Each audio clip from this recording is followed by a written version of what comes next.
Ũrĩmi arĩ ũmwe wa mũthingi wa thirikari ya Kenya Kwanza. President William Ruto eranĩire gũthiĩ na mbere na kũrũmia kĩranĩro gĩake gĩa kũriũkia na kwambatĩria ikĩro cia arĩmi. And agriculture is important for Kenya because it contributes 25% to our GDP, and together with the manufacturing sector around agriculture, almost 50% to our GDP. And that is why we have laid a lot of emphasis in transforming our agricultural sector. Akĩaria arĩ kaunti-inĩ ya Kericho, President augĩte nĩ kĩeha kuona ũrĩmi na wendia ta wa macani ndũrĩ wagarũrĩra kwa ihinda iraya gũkũ bũrũri-inĩ, na nĩkĩo arĩmi matonaga umithio wa kĩo kĩao. 2022, only 5% ya chai ya Kenya ilikuwa branded.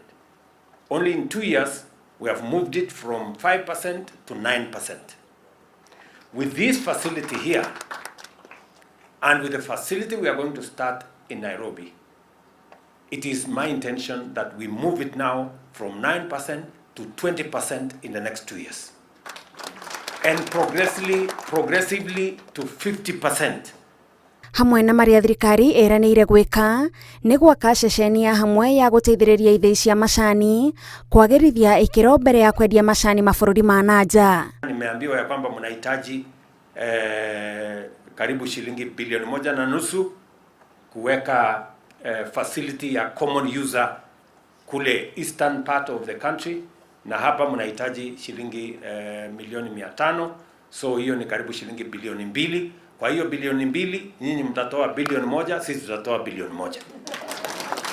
Wendia wa bataraitha ya thogora wa thĩ nĩ mũbango President augĩte ũrathiĩ na mbere kũhũra arĩmi njeki makĩria arĩa makoretwo magĩthĩnĩka nĩ kũremwo kũgũra indo cia gũkinyanĩria ũrĩmi wĩna kĩguni. Sekta ya kahawa, sekta ya miwa, sekta ya mahindi, ngano, bei ni moja, shilingi 2,500 for all our products, whether they are NPK, different brands of NPK, different brands of all the other fertilizer brands that we have in the market, to make sure that it benefits our farmers.